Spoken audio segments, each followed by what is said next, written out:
harnesses the revolutionary power of words through a special segment called 7RCR, which brings together the winners of Newsroom and Youth Parliament on one stage. Their aim is to charge at one another with sharp words embellished by the color of contrasting opinions. We welcome on the stage Himagna Roy, winner of Youth Parliament, and Ashish Kumar, winner of Newsroom. Our esteemed judge for the debate is Akash Rupameka, President of UNESCO. Give a big round of applause for our judge. The topic for today's debate is discussing the balance between freedom of expression and the need for internet censorship in India. Participants, please be seated.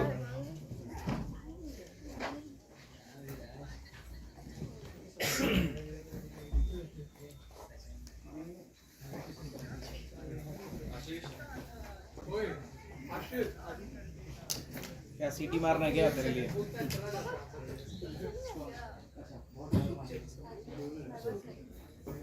Ashish all the best Ashish plate लगा दो जरा दौड़ा निकालेगा तो मैं सुनाऊंगा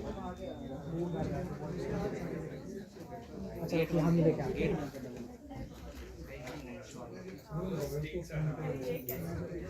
थोड़ा सा अलग अलग होके तो हाथ वाथ का डिस्टेंस ले लो पूरा one hand distance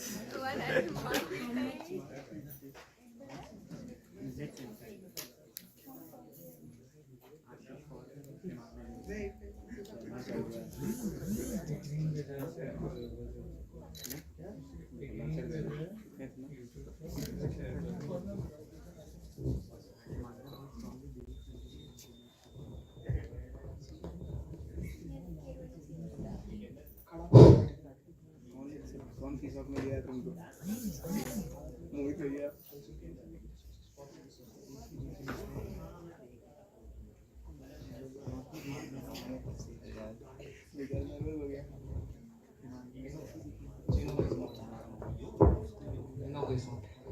Ashish here will speak for the motion and Himagna will speak against the motion.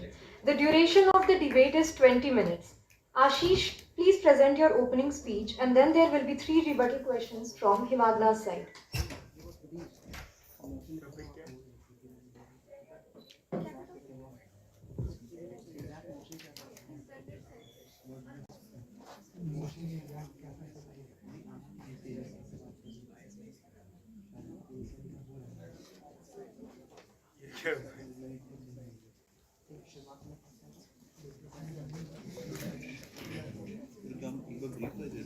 हाँ लिली आकाश भैया will brief the rules.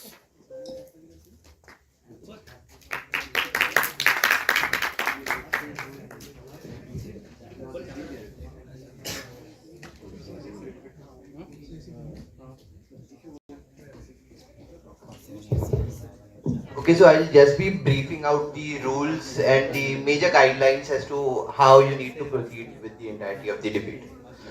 So the motion that has been put up in the House is discussing the balance between freedom of expression and the need for internet censorship in India. Okay, pardon. Discussing the balance between freedom of expression and the need for internet censorship in India. So Ashish would be standing for the motion and Himagna would be standing against the motion. The flow of the debate would be, each of these speakers would be getting a 5 to 7 minute time span for the opening speech. Once one of the side has stated their opening speech, the opposite side gets 3 rebuttals. I'd say again 3 rebuttal questions which can be asked to the speaker. To all those rebuttals that have been asked, one follow-up is allowed to each of the questionnaire. Okay? Once the opening speeches are done, we'd have the closing statement for 2 to 3 minutes, in which both the participants have to just wind up the points that they have stated and culminate the entirety of the debate. So I hope the rules are clear. There are no more doubts.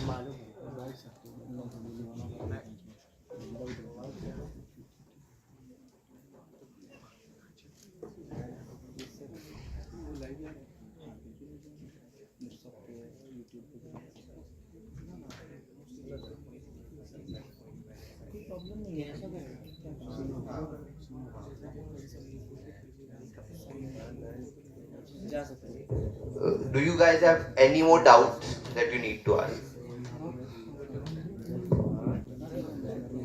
I think it'd be better for you to state your speeches from over there. And just maintain the dignity of the debate. Address your opponent as the opposition. Yes. So I hope you guys do well and all the best to both of you.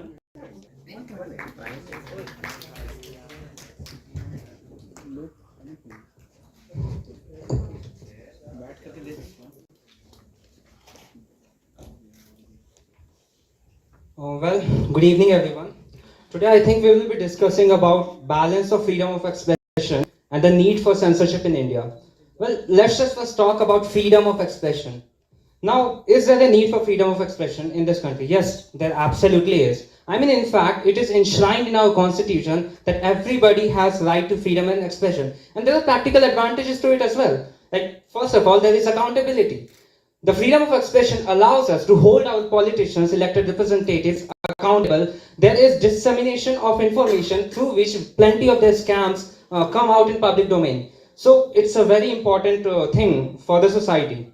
Now, the another most important point is obviously innovation. We all can argue that the freedom of expression results in culmination of different types of ideas, cultural mix and everything, and that results in innovation. And I absolutely cannot deny that as well. Now there's also understanding. When there is no censorship, people are able to discuss their views. However polarizing they may be, they may come to understand the point of view that other people come from.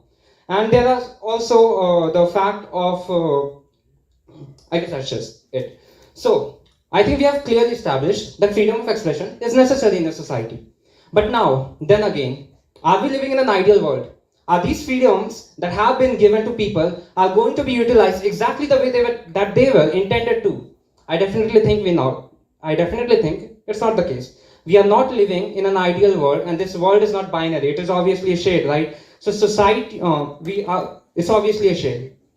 So now it's not an ideal world, and obviously these freedoms will be exploited. So there comes a need for censorship. Now I would like to go on let's say a thought experiment. What exactly was the need for in civilizations? What exactly was the need for the government to pool the resources of the society that they were living in and to efficiently utilize them for the development of the society, to protect their resources, men, children, etc. Now, and for that, there needs order. Peace is a must to ensure that end goal. Now, and that's where there is a need for censorship. Now, how exactly it helps us? Well, first of all, the obvious first one that would come is it prevents disinformation. Imagine this election scenario is going on and there is dissemination of information, preferably maybe from opponent country. We all know that was the case. It was a pretty trending case in case of the American election, in which it was argued that Russia interfered. Now, is it not an attack on democracy? It really is. I mean, the very democracy that gave us the right to freedom of expression was attacked under the disguise of the freedom of expression from a different opponent country. Now, there is obviously cyber attacks. Now, if the government essentially blocks some phishing websites, some cyber attack websites that steal the data of the people, can it not technically be named as censorship? Because at the end of the day, government is blocking the access to those websites. It obviously is censorship, but then again, it is for the greater good of the people. We are preventing people from being scammed. Now, there's also the thing of religious harmony. We all know that India is a diverse country. There have been plenty of times in which religious sentiments have resulted in chaos, in riots. And how exactly did they start? Some random individual may just post on Facebook about some religious figure, plenty of controversial statements about a religious figure, and then an entire community would get enraged, and then that would result in chaos. Now, we can take the example of Charlie Hebdo as well, in which there was plenty of protest from the Islamic community after that cartoon got published. Now, that was a primarily Christian country. In India, there is a significant population of Muslims, and that would very well tear the social fabric of the country if we are to allow unlimited expression in which, some people might just go and target other religious figures. Now, the thing about I think he might very well argue that how the censorship is going to stifle, innovation. Now, the thing is, isn't censorship also helps in innovation by making sure that there is not illegal distribution of copyrighted materials, movies, softwares, etc. all the line. Because if there is an unhinged distribution of this software, would it not reduce the incentive essentially to create these innovations? I mean, we all know that film industry have often essentially complained that how exactly the illegal infringement and copyrighted material is resulting in loss of millions of dollars for them, and it does lower the incentives for them to go above and beyond their means to try out different things to explore creativity genre. And also about the public safety.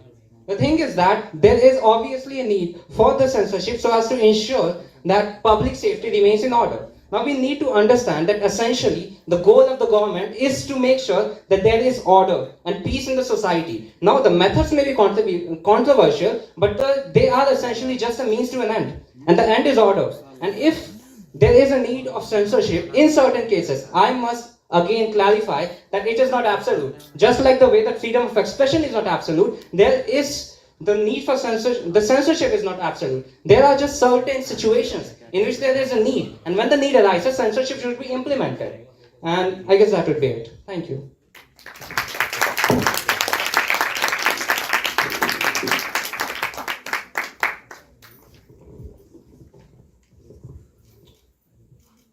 That was an amazing speech from the government.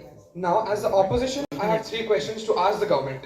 The first is that who will decide what will be censored? In a land of 130 crore people, which one person, which one body will have the right to decide that no, this should be shown and this should not?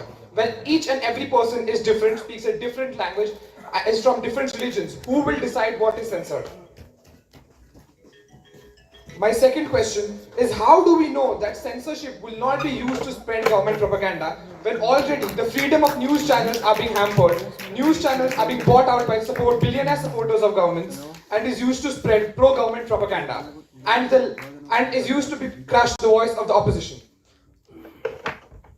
And my third and final question is that the government has stated that they want to use censorship for only extreme cases. If so, why did they support the broadcast bill of 2023 that violates censorship on the internet and will result in censorship of even a single individual who tries to make a film or upload a YouTube video? But that has to be approved by the government first. Of course, the third question is, why did the government support the broadcast bill from 2023 when it was clear that it was violating and the freedom of expression and was censoring simple individuals for making a film or YouTube video? Do they need the government's permission for that? I have a question. Thank you. Essentially, am I representing the government or just the need for the censorship? Use mic. Am I essentially representing the government, the ruling incumbent, or just the need for censorship? Because these two are different matters, right? The third question, it essentially pertains to the third question. You are not allowed to say that they will decide, right?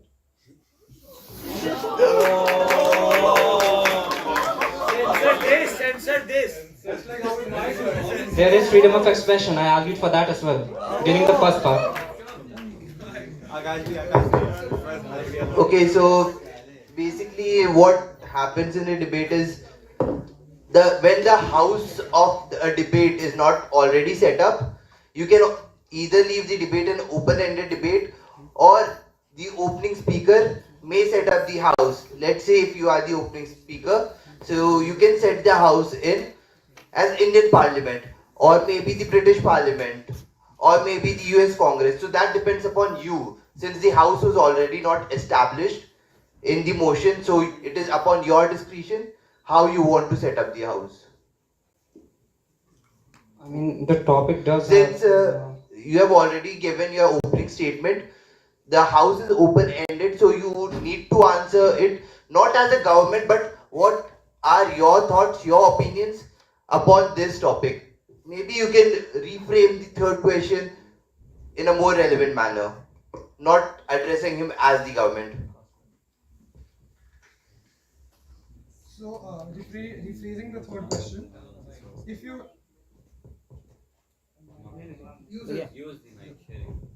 So I'm rephrasing the third question. If you believe that if you believe that freedom of expression exists where each and every citizen can voice their opinions on concerns, what are your opinions on the Broadcast Act of 2023, where it was stated that that even if a single individual makes a film or a YouTube video or an Instagram post or a story or it publishes something on an OTT platform, it will be censored.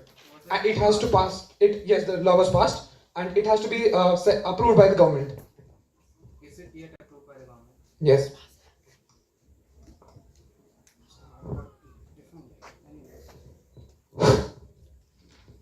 Well, I would like to answer the first question first. The question essentially was, who will decide that what exactly is censored?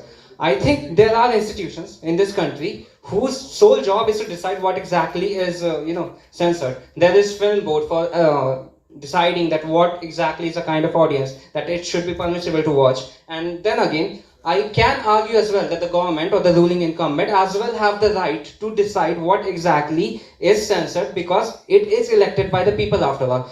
It is nothing but a representative democracy, right? So it represents the will of the people. And if there is something bad that happens with it, it may very well lie with the people itself. Now, the second question essentially is the censorship. It essentially can also be used to parrot or propagate government propaganda. Now, okay, the thing is about government propaganda. Now, there was also another point that how exactly the government or essentially, the press has been brought up by various entities. Now, well, first of all, one may very well, claim the accusation that, this person or this businessman is essentially tied to us, but, there is no conclusive evidence that, Adani is our own personal businessman or something like that. And those things often very well happen at the corporate instead. Now, if you can argue that, corporates buy the media, the thing is the corporates buy the media all over the world. Then, there is a country called United States of America and essentially 15 billionaires own the entirety of the American media side. And as well, the local news as well can very well be claimed that, they used to host local issues and everything, but the funding for them has essentially dried up, even in the States, which essentially is one of the post-industrial nation, the most prosperous nation. So, I think this point cannot really be claimed that, the government is using industrialists to essentially paddle our propaganda. And also the thing about government propaganda, there are plenty of social media outlets. There is YouTube, there is Twitch, there is Instagram as well, where plenty of individual creators do voice their opinion. And trust me, those are some of the most controversial opinions that I've ever heard in my life. Yet they are not being censored. They are for the government and they are against the government as well. It essentially depends on the kind of the, and as for the censorship, there are always options of changing your DNS, changing your VPN, etc. so as to make sure that the information does go out in public. We're also living in the world of 5G. I mean, it only takes 1 minute to upload an entire video of something and let the world hear it. Now, the third question essentially was on broadcast bill. Well, I'm very much not aware of what exactly the laws essentially have been, but as far as I'm told that it essentially makes sure that every individual can essentially be punished. Now the thing is that I'm pretty sure that there have been processes that are established. The courts will decide that whether those individuals can be published or not, can be punished or not. The thing is that it does include everyone within the arms of the government. That if they do include, if they do post certain videos that might incite riots, that government can prosecute them. But essentially it's not the government that is prosecuting them, it will be the courts that is prosecuting them, and judiciary is independent of the ruling party. Some people might very well argue that it is not, but then again, people can argue about everything essentially. So I guess that would be it. If you have any more reservations on that. You have stated that it is very difficult to say that which billionaire is pro BJP, who is pro government, and who is funding the government. However, during the returns which are filed by the government political parties, it is quite clear who has donated how much amount to the party fund of which politician. It's quite clear. So, do you think the public is so foolish that they do not know which businessman is affiliated with which government? Those businessmen essentially are going to donate to the parties in which their industrial interests are going to be fulfilled. The thing is, this information is completely in public domain, right? And the public will still vote for this. So I think the public approves it. Regarding my first question So on you only have one follow-up. on each question, right? No, you have one follow-up. Okay, I'm sorry. So now you may take the floor.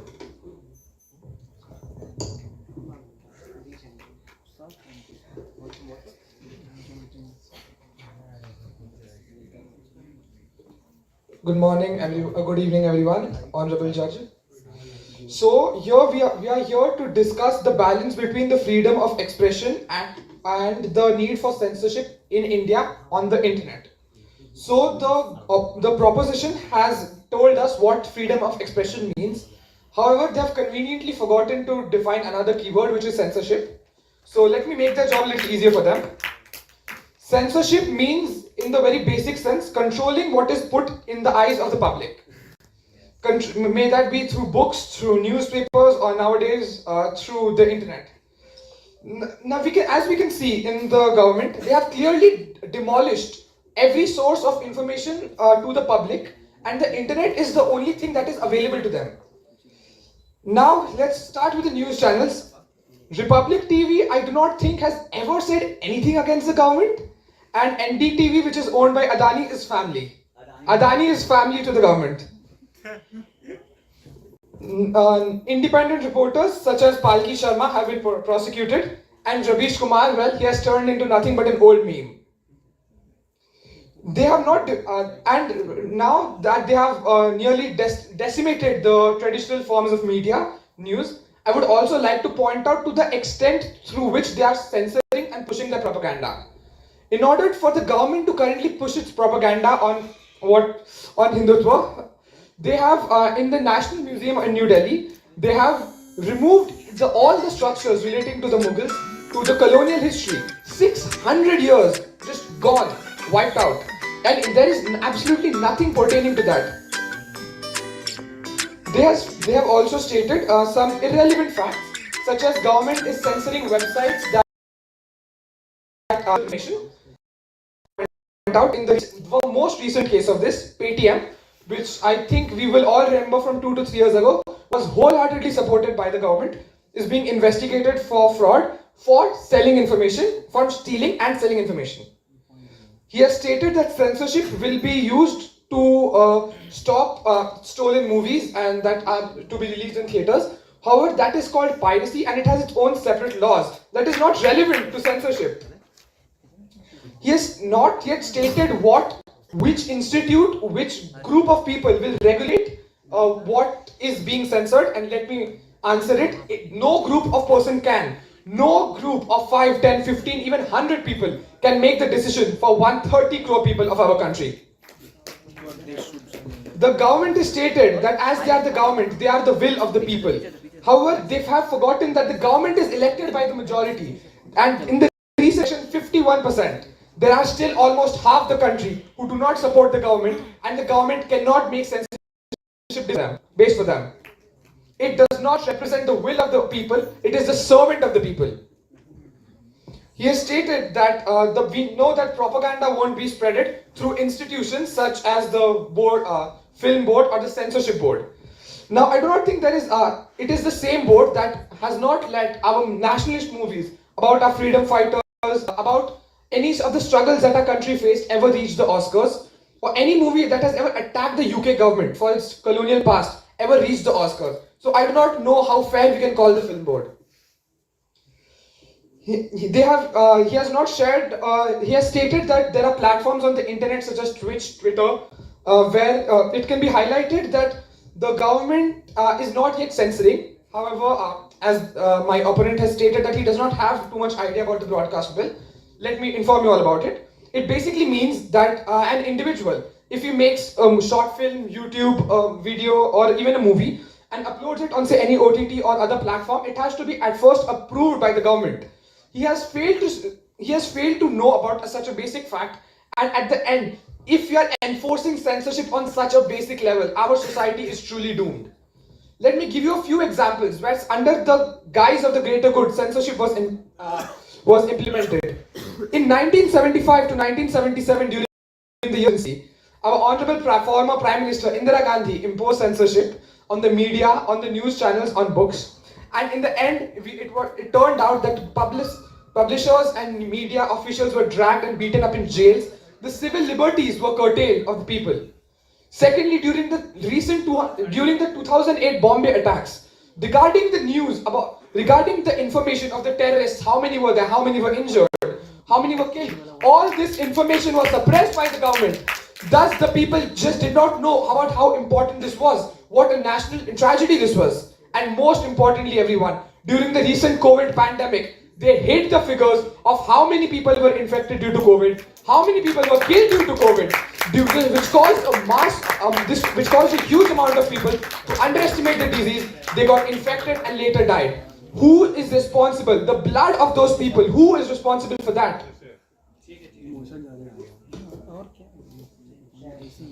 The government has stated about how Russia interfered in the American elections and have tried to connect the point to the Indian elections. So are they saying, as the government of the country, that a foreign power interfered in an elections to which they won? Are they saying a foreign country interfered and made them win the elections? Were they not elected democratically? They were related the theory, which has not yet been proven, of the Russian government in American elections when the context of the topic was given that the censorship should be implemented for India. And he has also stated that for public safety, censorship should be promoted. During the recent rape case of a 19-year-old in Delhi, they opposed censorship. The poor girl's body was cremated in secret. Even the family wasn't allowed. There were no media allowed. This message could not go out to the people of what had actually happened. Is this for the public safety as well? If the government truly need to improve public safety, it should not fall on censors who cut out the throats of the people. It should fall upon the police and the intelligence agencies. The government should improve the communication between them. So the only way in order to increase public safety is through more increased communication and not censorship.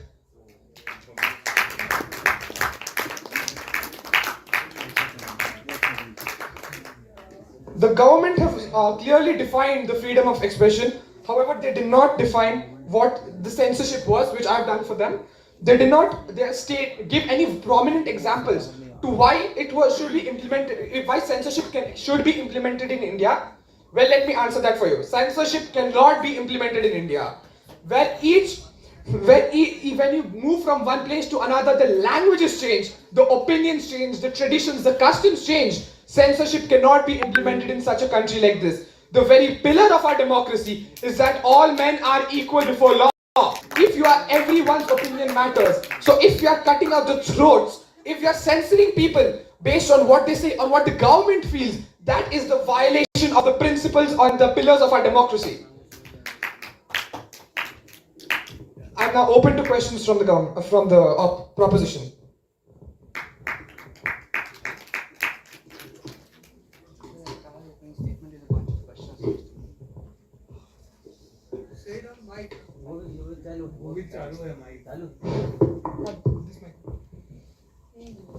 Well, first of all, I would like to clarify that I didn't support absolute censorship, which you were saying that in the last statement. There is just a need for censorship in certain statements, in certain situations.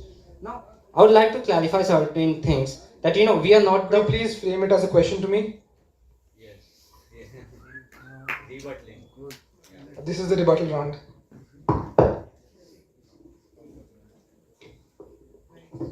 Well, first question essentially would be that you were essentially saying that, we do not have institutions that essentially can, determine that whether or not a thing needs to be put out in the public or not. And you also said that, things such as film boards, etc. does their work properly. Well, in that case, every institution can be sabotaged somehow. How exactly are you even going to prevent that? There is always a way to sabotage institutions. Please answer in the mic. No, I was just asking to repeat the question. The government does not have institutions that. You said that institutions such as film board etc. do not do their job of properly. Like how exactly can they decide censorship should happen or not? My question would be that institutions needs to be made in order to that. But then again, every institution can be sabotaged one way or the other. Now, the second question essentially would be that you said that Paytm etc. are essentially were in cahoots with the government. Well, I would like to clarify on that that wasn't the case. Essentially, we as a government we essentially just support business interests. We do not support a certain company, and it just so happened to be the case that Paytm did not follow certain RBI regulations.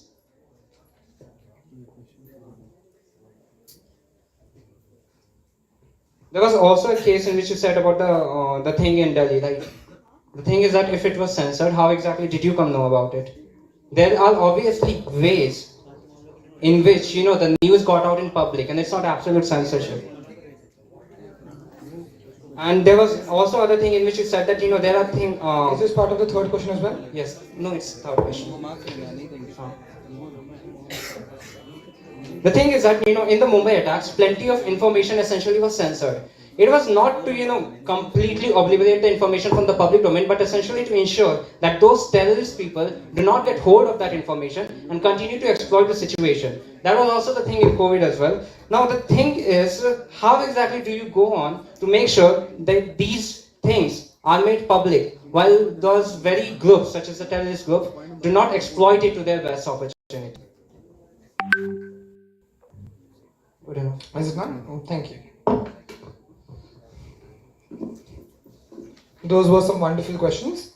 The first question was that, from what I've understood, you have stated that the government that doesn't have any institutions that censor that basically enforce censorship, and the film board, as I have stated, the film board doesn't do its job properly. You have stated that each and every government institution is prone to that risk. Well, I certainly hope not. As the government, I really hope you would show a little more of your faith towards your own institutions. And when it comes to the film board, it's a private organization. It's not elected by the people. And the other and as you have stated, the government does not have any institutions for censorship. So if this goes back to my first. I didn't say that. I said that there are institutes for censorship. Ashish, just say that in the follow-up, okay? If that's allowed. Wrong him speak premise. Okay, that we'll be judging, but just let him speak. You can just mention it in the follow-up and in your closing statement, okay? The second was that during the Paytm incident, the government merely supported a business, and it supposedly happened to break a few laws. So I think Paytm has been active for 2-3 years right now. And does it take the RBI and the central government that long to identify if it was stealing and selling user data? And was a background search not done regarding this or certain other cases that have happened in other countries? I mean, this is the bank details, the financial information of almost all the people in the country. Do you really think we should have played trial and error on this? And the third part was that during the Delhi rape and murder, how did we get the information? I would just like to add that the public got the information 10 days after this was actually done. And it was not through the government channel, it was through a leaked video after 10 days. And had the government provided information regarding this, such a delay would not have occurred. And he stated that during the Bombay terrorist incident, censorship was done so that to prevent the terrorists from getting a hold of the information. Maybe the proposition didn't hear me. I was referring to was that where the attack properly took place, how many people were inside, how many were killed. This has nothing to do with what the terrorists were doing. They are there, they are committing the act, they have this information already. This was so that the people know that this about the seriousness of the issue and avoid going to that area. And you said that the same thing also applied to the COVID case, which is exactly my point. You censored during COVID. People got infected, people died. What part of that was not to spread mass panic? Panic spread when people died. When they realized that the numbers were fake. Had you published the real numbers, people would have been more careful about going out and following the COVID guidelines. So the point is rendered moot. The government should have been more open, and all this information should have been published in a more broader ways to reach a larger audience. Thank you. I'm open for the follow-up.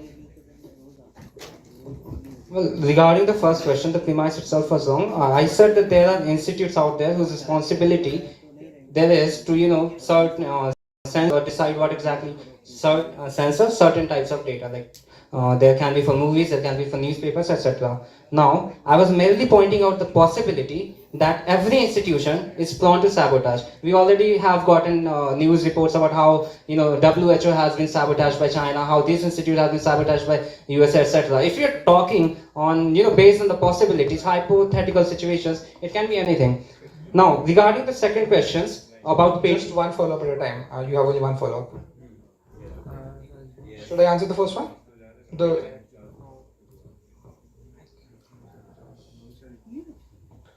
Before answering, we'd like to welcome the Dean of Student Affairs, Mr. Bhaskar Kar, and the Associate Dean of Student Affairs, Dr. Yurendra Agarwal.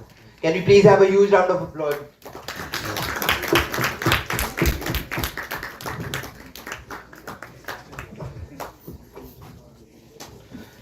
So yes, please, Himagna, can you answer a I follow-up? would like to go for another. You only have one follow-up. Can that follow-up be rendered mute? I don't have an issue. Okay.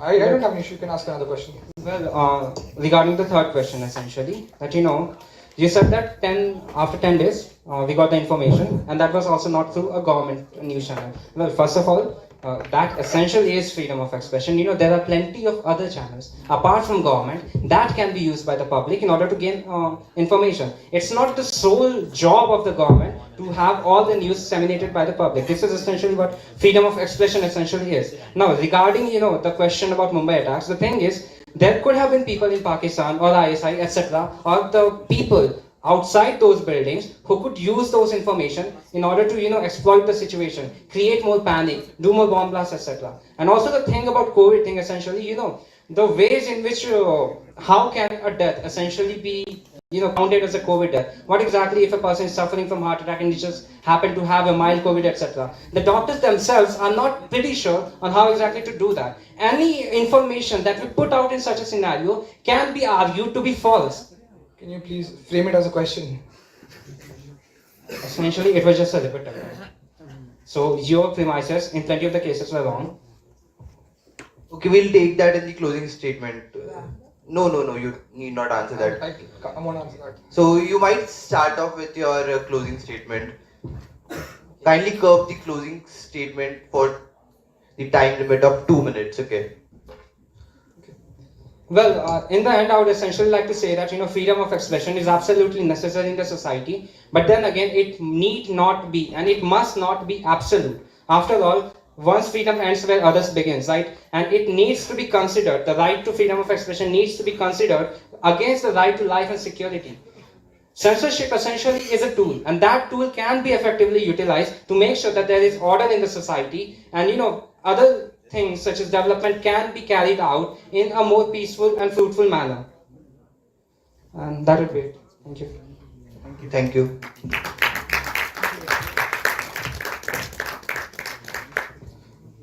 Throughout this debate, we have seen various points regarding censorship and freedom of speech.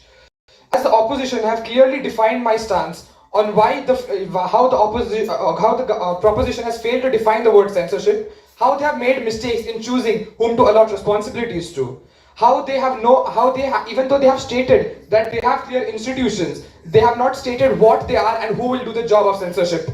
They have stated that they have made censorships in crucial areas before, and for example, during the Bombay terrorist attacks, they consider leaked media as news. Leaked media as news, seriously? And during the COVID case, they have stated that people who had previous conditions such as heart disease or lung disease might have gotten a slight chance of COVID and died, and it's impossible for the doctors to say that. So all the people who died during the COVID, who got infected during COVID, when the government has not revealed the public data, all of them have heart diseases, all of them have lung, all of them have respiratory diseases in the country. I don't think the condition of India is that poor regarding health. I have clearly stated how government has already begun exploiting its so-called donors and allies who make donations to their parties for in order to control news such as Republic TV and NDTV. It has demolished independent journalists and it has demolished independent journalists and rendered them moot, and has also impose censorship time and time again, and have just right now stated that censorship is a tool that they would use for the betterment of the country, or it's more or is it more like a tool that they can use to manipulate and control the country, in order, so because as we know, information is power. Thank you.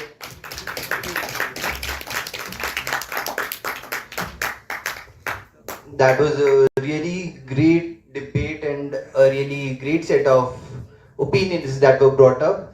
Now I'll be handing over the mic to Lily and we move on further with the event. Indeed, it was a ferocious debate. Ashish and Himagna, we congratulate you for displaying commendable articulateness and tactical diplomacy. The winner of the competition will be announced at the end of the night.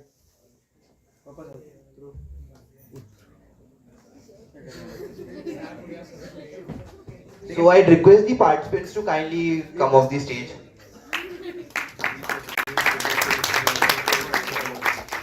I'd request the volunteers from Let's Talk to kindly come up on the stage to set up the stage.